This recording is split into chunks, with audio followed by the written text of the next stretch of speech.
Hello, good evening mga karadyo. Nagbabalik si DW1 YDX. Mga karadyo, ngayong gabi ang oras ay 11:30. Gusto ko na ganito mag-video para walang tao at tahimik ang ating environment. Ang nice kong ipakita ngayon sa inyo mga karadyo ay LFA antenna.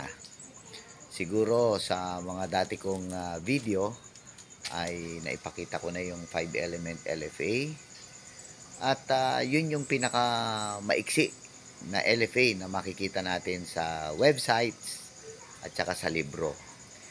Pero minabuti ko na gumawa ng LFA VHF antenna na 4 element lamang.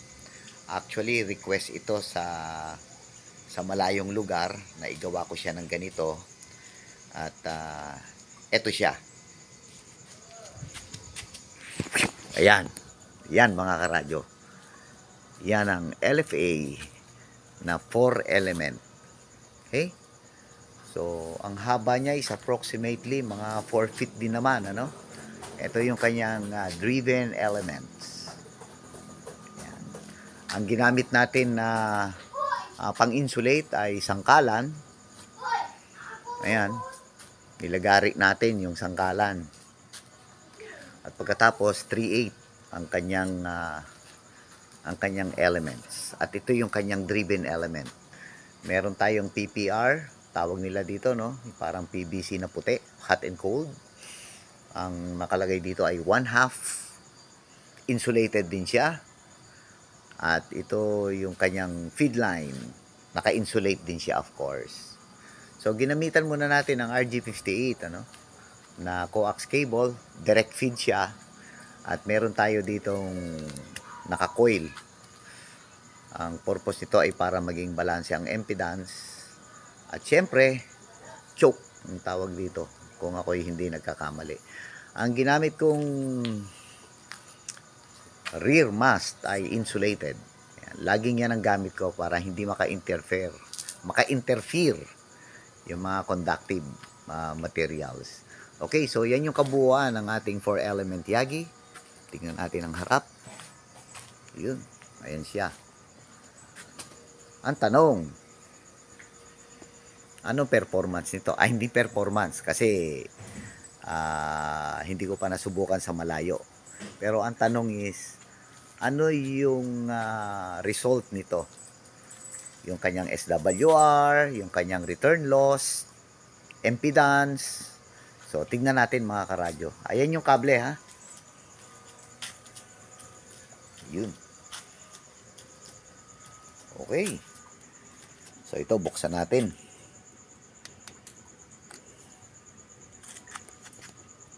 Ayan, mga karadyo. Nasa UHF pala yan. Pero imagine UHF 1.3. Tapos 51 ang resistance. Okay, titingnan natin sa VHF. Ayun. Bah, okay siya.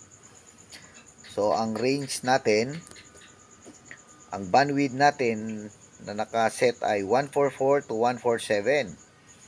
Ayan yung kanyang SWR. Ang center is 145.200. Lumalabo. At sa 144 ay nasa 1.1 pa din. Mababa. Kaya titignan natin mga karadyo yung okay. Teka, tignan natin. Punta natin yung kung ano yung pinakamababang pwedeng puntahan niya. Yan. So, nilagay ko sa 143. Lumalabo. Kung ang pagbabasihan natin ay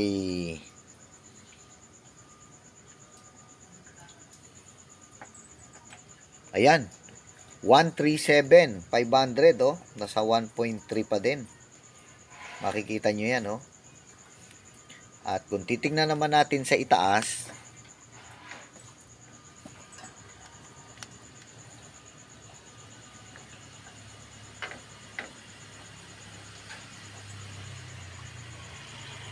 ayun. So, pwede siya hanggang 150 megahertz ha. As long as 1.5 ang ating basihan, mga karadyo ha. So, pwede siya 137 to 150. 1.5 end-to-end. Pero dun sa 137,500, pwede pa sigurong 137. Pero ang pinaka-center frequency niya ay 145 decimal 200. Okay. So, ayos na ito. Kaya kung titingnan natin yung 146 to 144,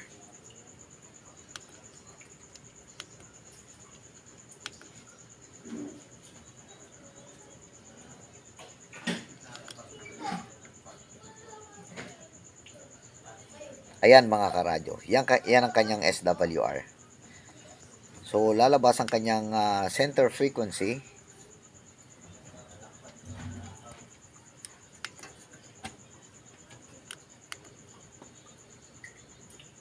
Ayan. 145 decimal 100, which is 1.014. Ngayon, tignan natin mga karadyo yung kanyang return loss. Ayan. So, nasa minus 43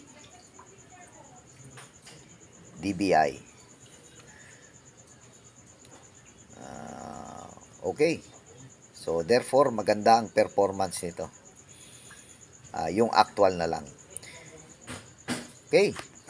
Siya nga pala karadyo, may mga nagsasabi na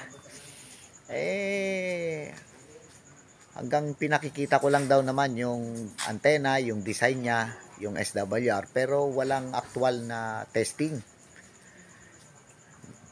Na yung actual na ginagamit ko yung antena para kumontak ng mga istasyon sa malalayo. Ang sagot ko naman doon ay hindi para sa akin na mag-testing yan. Yung magsasabi na, oh, ang ganda ng antena, malayong nararating, hindi. Kundi yung mga karadyo natin na kumuha ng mga antena ko, silang magsasabi nun. Hindi ako. Okay? Kaya yun lang yung sagot ko doon sa mga nagtatanong kung bakit wala akong video na actual na nagte-testing ng mga antenang ipinakikita ko dito. Yung mga kumuha ng antena ko dito, sila na ang magbibigay ng info kung ano yung resulta ng mga ipinakikita kong antena dito. Okay mga karadyo. At siya nga pala, ito naman hindi naman nakatago itong length niya, no. So makikita natin ito sa websites ng mga antena na tungkol sa LFA Yagi. Okay? So yun lang mga karadyo. Maraming salamat at magandang gabi sa inyong lahat. Hanggang sa susunod.